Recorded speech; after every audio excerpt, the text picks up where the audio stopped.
والعاقبۃ للمتقین والصلاة والسلام علی من لا نبی بعدہ اما بعد اعوذ باللہ من الشیطان الرجیم بسم اللہ الرحمن الرحیم قال اللہ تبارک و تعالی والشمس وضحاها والقمر اذا تلاها والنهار اذا جلاها واللیل اذا یغشاها والسماء وما بناها والارض وما طحاها ونفس وما سواها فألهمها فجورها وتقواها قد افلح من زکاها وقد خاب من دساها صدق اللہ العظیم۔ میرے محترم بھائیوں، دوستوں، بزرگوں، انسان اس دنیا میں آیا ہے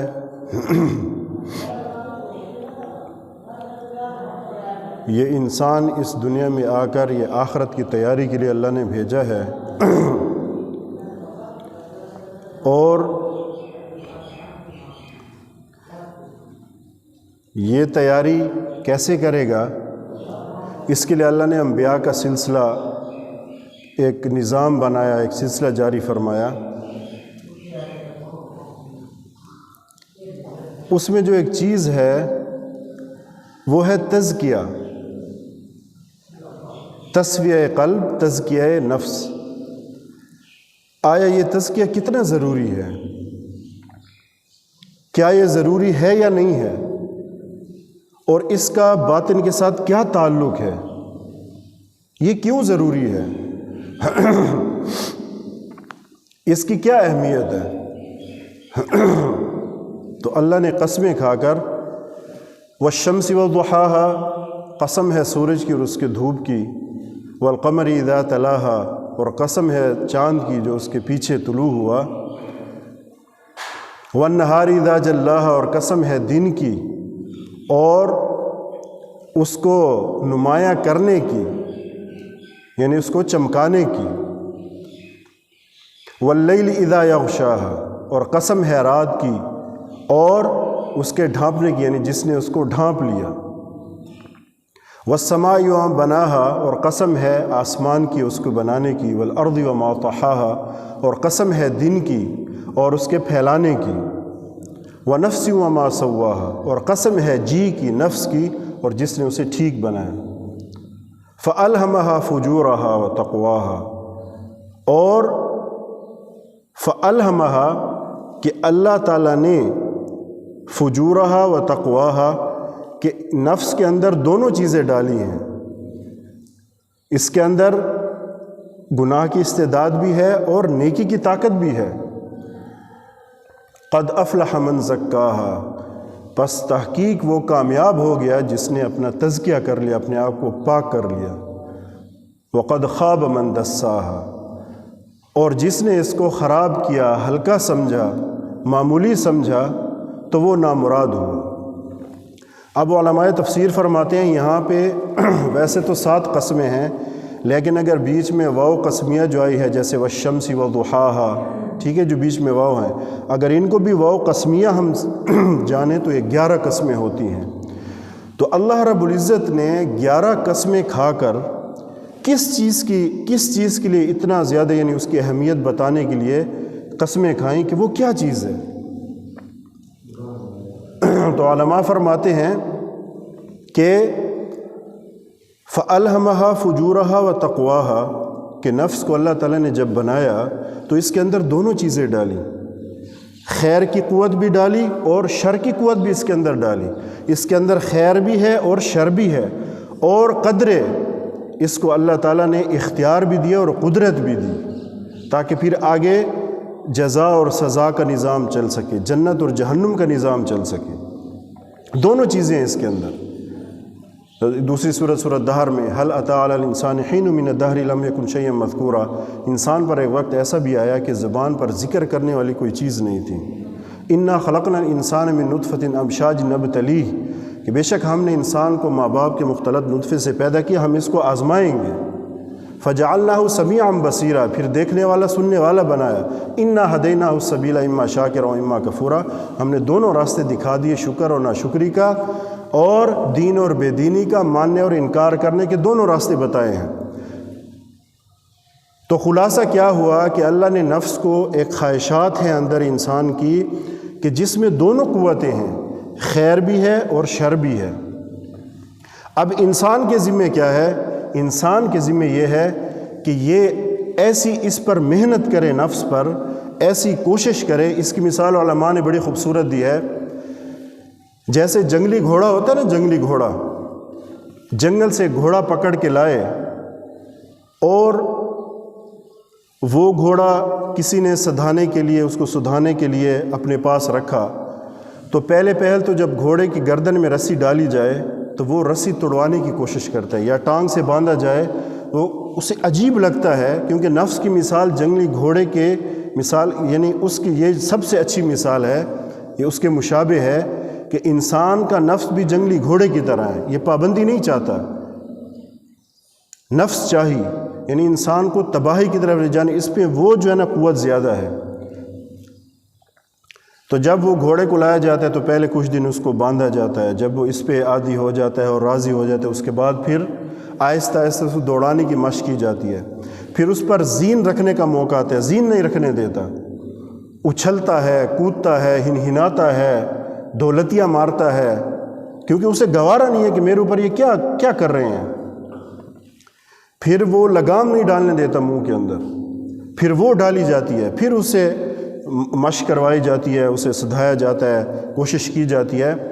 ایک وقت ایسا آتا ہے کہ یہ جنگلی گھوڑا اتنا مالک کا عادی ہو جاتا ہے کہ مالک کے اشارے سے چلتا ہے، مالک کے اشارے سے رک جاتا ہے، مالک دائیں موڑنا چاہتا ہے تو دائیں مڑ جاتا ہے، مالک بائیں موڑنا چاہتا ہے تو بائیں مڑ جاتا ہے، مالک جو کھلائے وہ کھاتا ہے، نہ کھلائے تو خاموش کھڑا رہتا ہے، تو اتنا عادی ہو جاتا ہے۔ تو علماء فرماتے ہیں نفس کی مثال ایسی ہے، یہ بڑا سرکش ہے، دونوں مادے ہیں، اگر آپ اس پر محنت کر کے اچھائی کی طرف راغب کر دو گے تو اچھائی والا معاملہ ہوگا، اور اگر محنت نہیں ہوئی، اس کو اپنے حال پہ چھوڑا تو یہ برائی ہی برائی ہے، برائی ہی برائی ہے، یہ پھر جہنم کی طرف لے کر جاتا ہے۔ تو اللہ تعالیٰ نے دونوں چیزیں رکھ دیں، قد افلح من زکاہا وقد خاب من دس فالہمہا فجورہا وتقواہا۔ اب جس نے اس پہ کوشش کر لی، محنت کر لی، اچھا یہ ہے کہ بھئی یہ ہے کیا چیز، یہ تصفیہ قلب، یہ تزکیہ نفس، یہ کیا بلا ہے، کیا چیز ہے؟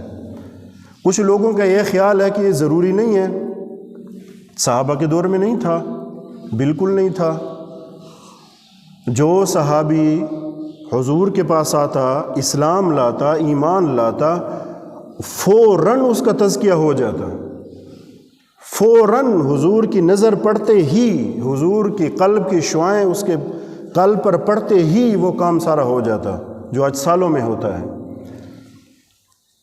ان کو تو ضرورت نہیں تھی، صحابہ کو ضرورت نہیں تھی اس چیز کی، تابعین کو، پھر تبع تابعین کے دور میں یہ چیزیں انہوں نے دیکھا کہ اب حضرت انس رضی اللہ عنہ کی روایت ہے کہ جس دن حضور صلی اللہ علیہ وسلم، آپ صلی اللہ علیہ وسلم دنیا سے پردہ فرما گئے، اسی دن ہمارے دلوں کی حالت بدل گئی، وہ حالت نہیں رہی جو حضور کے وقت تھی، بدل گئی حالت۔ تو اب اتنا بودھ ہو چکا ہے اس زمانے سے، اتنی دوری ہو چکا ہے، تو پھر صوفیاء نے، علماء نے یہ طریقہ سوچا کہ اب قلب پہ ضربے لگائے جائیں، اپنا خیال یعنی باطنی کیا کریں گے ہم، تو یہ طریقے اختیار کیے۔ اچھا یہ بات بھی یاد رکھنا ضروری ہے، طریقت جو ہے نا، طریقت یہ شریعت کے تابع ہے، جب طریقت کو شریعت سے باہر نکالیں گے تو یہ پھر کوئی بزرگی نہیں رہے گی۔ قل ان کنتم تحبون اللہ فاتبعونی یحببکم اللہ، حضور کی پیروی نہ کرنے والا کبھی بھی اللہ کا محبوب نہیں بن سکتا،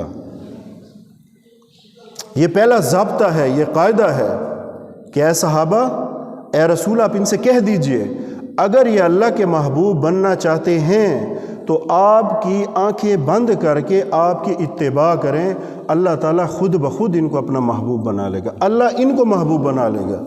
یہ صحابہ اللہ کو محبوب بنانا چاہتے ہیں نا، آپ ان سے یہ فرما دیں کہ یہ آپ کی اتباع کریں تو اللہ ان کو محبوب بنا لے گا۔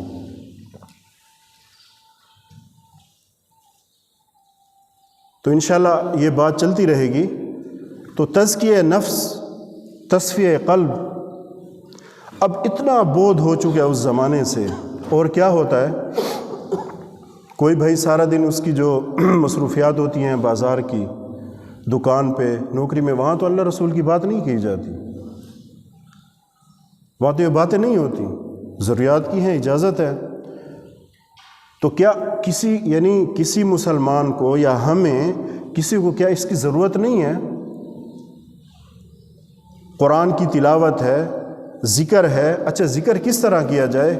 اس لیے جتنے بھی شیوخ ہیں، علماء ہیں جو صحیح ہیں، ان کے ہاتھ پہ ہاتھ دے دیا جائے اور ان سے اسباق لیے جائیں۔ تو یہ میں کس لیے کہہ رہا ہوں، پھر انسان جو ہے وہ اس میں پھر اس اعتبار سے آتے ہیں، پھر جو ہے نا نفس کے متعلق، پھر قلب ہے، پھر روح ہے، پھر یہ ساری چیزیں لطائف آتی ہیں، اس میں محنت اور کوشش ہوتی ہے۔ تو یہ محنت کوشش کرتے کرتے کرتے کرتے اللہ تعالیٰ اسے ایک لیول پہ لے آتا ہے، پھر یہ اچھی کیفیات اکثر اس کے ساتھ رہتی ہیں۔ عام طور پہ ایسا ہوتا ہے انسان گناہ کر لیتا ہے، پھر نیکی، پھر گناہ، پھر نیکی، تلاوت کر لیتا ہے تو پھر وقتی کیفیات رہتی ہے، جو ہی قرآن بند کیا کیفیت ختم۔ ذکر کے لیے تسبیح اٹھائی، کوئی بھی ذکر کیا، وقتی طور پہ کچھ کیفیت بنی، کچھ دل نرم ہوا، پھر ختم، کیونکہ قساوت اندر کھڑی ہوتی ہے دل کے اندر۔ لیکن یہ دل جب ہر وقت اللہ اللہ اندر سے کہے گا، زبان بند اور یہ دل اندر سے لگا رہے، تو اس کی کیا کیفیت ہوگی؟ پھر انسان اتنی ترقی کر جاتا ہے، اتنی ترقی کہ یہ سویا ہوا ہو، اس کی زبان یہ باتیں کر رہا ہو، خیال بھی نہ ہو، لیکن اندر سے جو ہے نا دل وہ غافل نہیں ہوتا۔ جسے کہتے ہیں نا ہاتھ کار ول تے دل یار ول، ہاتھ کام کی طرف لیکن دل کی توجہ اللہ کی طرف۔ تو اللہ تعالیٰ نے 7 یا 11 قسمیں کھا کر کیا فرمایا کہ تزکیہ۔ اچھا پھر لقد من اللہ علی المؤمنین اذ بعث فیہم رسولا من انفسہم یتلو علیہم آیاتہ ویزکیہم ویعلم الکتاب والحکمہ، یعنی منصب نبوت کی جو چیزیں تھیں نا کہ حضور آپ میں سے اللہ تعالیٰ نے یہ مومنین پر احسان کیا ہے کہ انہی میں سے ایک رسول کو بھیجا جو ان کو پڑھ پڑھ کے آیات سناتا ہے، ان کا تزکیہ کرتا ہے، وَيُعَلِّمُهُمُ الْكِتَابَ، اور کتاب کی تعلیم دیتا ہے، ان کو علم سکھاتا ہے، والحکمہ، اور حکمت۔ تو یہ بھی منصب نبوت میں سے ایک چیز تھی تزکیہ، یہ بھی اللہ کی طرف سے احسان ہے مومنین پر، اس کو بھلا دیا گیا، نکال دیا گیا۔ کس وجہ سے؟ یہ بھی تھوڑی سی بات کرتا ہوں کہ جی آج کل تو بڑے فراڈی لوگ ہیں، بالکل ہیں، یہ جو بدنام ہوا ہے یہ شعبہ۔ تو میں صرف یہ پوچھنا چاہتا ہوں جتنے بھی آپ بھائی یہاں بیٹھے ہو کہ کون سی ایسی چیز ہے جو بچی ہوئی ہے؟ مدارس کے اندر بھی اس قسم کی شکل میں علماء کی شکل میں بیٹھے ہیں، علماء نہیں ہیں، اس قسم کے کام کرتے ہیں۔ پیر کی شکل کے، مرشد کی شکل میں بھی ایسے لٹیرے بیٹھے ہوئے ہیں جو عزتوں کو اور پیسے کے لوٹنے والے ہیں، بالکل ہیں، بلکہ اس میں تو بہت زیادہ ہے۔ باقی دین کے کام ہیں، ہر جگہ ہیں، لیکن بہت کم ہیں، بدنامی زیادہ ہوئی ہے۔ اس کی مثال آپ آسان یہ لے لیں، ڈاکٹری کا شعبہ بڑا اہم شعبہ ہے۔ تو جب ہم بیمار ہوتے ہیں تو ڈاکٹر کے پاس جاتے ہیں، تو اگر کوئی ڈاکٹر ایسا نہیں ہے، وہ کوئی غلط قسم کا بندہ ہے یا ویسے کمیشن والی دوائیاں لکھتا ہے یا ٹھیک نہیں ہے، تو کیا ہم ڈاکٹر سے علاج چھوڑ دیتے ہیں؟ نہیں چھوڑتے نا، بھئی کوئی اور ڈاکٹر ڈھونڈتے ہیں۔ اچھے بھی تو ہیں نا، اگر برے ہیں تو وہاں اچھے لوگ بھی ہیں۔ یہ تو نہیں ہے کہ کسی شعبے میں یونیورسٹی ہے یا کالج ہے یا ڈاکٹر ہیں یہ سب کے سب برے ہیں، اچھے بھی ہوتے ہیں ان کے اندر جن کے دل میں اللہ کا خوف ہوتا ہے۔ تو کوئی بھی علاج نہیں چھوڑتا، اپنے اس مریض کا علاج کرواتا ہے، پتہ معلومات لیتا ہے کہ یار اچھا یہاں نہیں تو ملتان، ملتان نہیں اسلام آباد، اسلام آباد نہیں تو لاہور، لاہور نہیں تو کہیں نہ کہیں مل جاتے ہیں ڈاکٹر۔ تو ڈاکٹروں کے روپ میں بھی بھیڑیے ہوتے ہیں، لیکن علاج کوئی بھی نہیں چھڑواتا۔ وہ اپنے مریض کو کیوں، علاج تو کرنا ہے۔ روحانی مریضوں کے لیے بھی معالج موجود ہیں۔ اگر ہمارا یہ دل ٹھیک نہ ہوا، نفسانی خواہشات کے پیچھے چلتے رہے، سیدھا ہمیں یہ جہنم میں لے جائیں گی یہ چیزیں، اور انسان کے باقی سارے معاملات خراب ہوتے ہیں جب یہ دل خراب ہوتا ہے۔ الا ان فی الجسد لمضغہ واذا صلحت صلح الجسد کلہ واذا فسدت فسد الجسد کلہ الا وہی القلب۔ یہاں سے بات شروع ہوتی ہے آج کیوں ہم ایسے ہیں کہ جی کیفیات مزہ نہیں آتا تلاوت میں، ذکر میں، اللہ اللہ کرنے میں، نماز میں دل نہیں لگتا؟ یہاں ساری خرابیاں ہیں۔ کینہ بھرا ہوا ہے، بغض بھرا ہوا ہے، دنیا کی بے انتہا محبت بھری ہوئی ہے، شہوتیں ہیں، سوچیں ہیں، تو بھئی کیسے آئے گا؟ یہ ہماری اس وجہ سے وہ میں بات کر رہا تھا کہ اس وجہ سے پیچھے ہٹ جاتے ہیں کہ جی یہ لوگ تو اس میں کوئی ٹھیک بندہ ملتا ہی نہیں ہے، قیامت تک اللہ نے کام لینا ہے، قیامت تک ایسے لوگ ملیں گے، اولیاء اللہ ملیں گے کہ جو عارفین ہوتے ہیں، جن کے پاس جا کر انسان حیران ہو جائے جو اللہ نے ان کو نعمتیں دی ہیں۔ ہاں اس چیز میں، اس راستے میں بدنامی اس لیے بھی بہت زیادہ ہوئی ہے کہ لوگوں نے بہت زیادہ بدنام کیا ہے اس کو۔ بزرگ چلے گئے دنیا سے، پیچھے بڑے بڑے دربار، پتہ نہیں کیا کیا ہوتا ہے اس کو، لیکن ہم نے یہ نہیں دیکھنا، ہم نے اپنے آپ کو دیکھنا ہے اور اس کی کوشش کرنی ہے، ہم نے ڈھونڈنا ہے۔ ان کی مثال تو ایسی ہے نا، فارسی کا ایک شعر ہے، چوں پیرش جام مین و شد مرید اشرا چے می خانی، چوں کفر از کعبہ برخیزت کجا ماند مسلمانی۔ جس کا پیر، جس کا مرشد جام پہ جام لنڈاتا ہو، شراب پیتا ہو، تو اس کے مرید کے کیا کہنے؟ مرید تو گھر میں ڈرم رکھے گا نا کہ میرا پیر صاحب یہ کوئی بڑے ثواب کا بڑا اچھا کام ہے، جائز ہے، لہٰذا مرید 2 قدم آگے بڑھ کے گھر میں ڈرم رکھے گا، یہ تو بڑا اچھا کام ہے۔ چکفر از کعبہ برخیزت، جب خانہ کعبہ سے جب یہ برآمد ہوگا اور وہاں ایسی کفریہ چیزیں ہوں گی، کجا ماند مسلمانی، تو مسلمانی روئے زمین پر کہاں رہے گی پھر؟ یہ وہ لوگ تھے جو امت کی رہنمائی کرنے تھے، عارفین تھے، عارفین ہیں، لیکن میں یہ بار بار کہہ رہا ہوں، علماء کی شکل میں اور بزرگوں کی شکل میں ٹھگ بھی بیٹھے ہوئے ہیں، وہ ہم نے خود اس کو دیکھنا ہے۔ وہ اللہ نے ہر کسی کو عقل دی ہے، اگر ہمیں صحیح ڈاکٹر مل سکتا ہے تو ایسے صحیح بزرگ بھی مل سکتے ہیں، اللہ والے بہت زیادہ ہیں۔ میرے بھائیوں، یہ یاد رکھنے کی بات ہے، میں ایک بڑے درد سے کہہ رہا ہوں کہ اس کے علاوہ گزارا نہیں ہے۔ اگر یہ دل ہم نے پاک نہ کیا، اس کے اندر اللہ رسول کی صحیح معنی میں محبت نہ آئی، تو پھر کیا فائدہ ہوا ہماری زندگی کا؟ اس کے لیے اللہ 11 قسمیں نہ اٹھاتا، 11 قسمیں نہ کھاتا۔ اور میں نے آپ کو جو آیات لقد من اللہ علی المؤمنین، اس پر انشاءاللہ مزید بات ہوگی کہ منصب نبوت میں سے یہ بھی ایک چیز تھی کہ وہ صحابہ کا تزکیہ کرتے تھے، ان کو پاک کرتے تھے۔ جو بھی مسلمان ہوتا، کفر اور شرک کی سیاہیاں وہ ان کی ختم کرتے، وہ کفر اور شرک کی جو ہے نا وہ تاریکیاں، وہ جالے وہ حضور اتارتے۔ لیکن اس چیز کو ہم نے بالکل بھلا دی، بالکل ہلکا سمجھ لیا، اور کن چیزوں میں جو غلط لوگ ہیں ان کی باتیں لے کر ٹھیک کام کو بھی چھوڑ دیا۔ ہر جگہ ہوتے ہیں، ایسی چیز تو ہوتی ہے، لیکن کیا اس کی وجہ سے ہم اپنے اس فائدے کو چھوڑ دیں، اس نفع کو چھوڑ دیں؟ ایسا نہیں ہے، عقل مند بندہ ایسا نہیں کرتا۔ تو اس کے لیے میرے بھائیوں، یہ بڑی ضروری چیز ہے، دل کو پاکیزہ کرنا، تزکیہ کرنا، تزکیہ نفس اور تصفیہ قلب، دل کو صاف کرنا۔ اس کے لیے انہوں نے یہ چیزیں، اور میں نے یہ پہلے ایک چیز بتا دی، اگر طریقت شریعت کے مطابق نہ ہو، اگر کوئی ایسا بندہ ہے جو مرشد ہے اور پیر ہے اور اس کو اللہ نے چیزیں، لیکن اگر وہ شریعت ظاہری کا خیال نہیں کرتا، کوئی اعتبار نہیں اس کا، چاہے اپنے اعتبار سے کہیں چلا جائے، کوئی اعتبار ہے ہی نہیں اس کا۔ جو شریعت کے متبع سنت ہو، شریعت کے، اور سب سے بڑی بات ہے کہ عالم ہو۔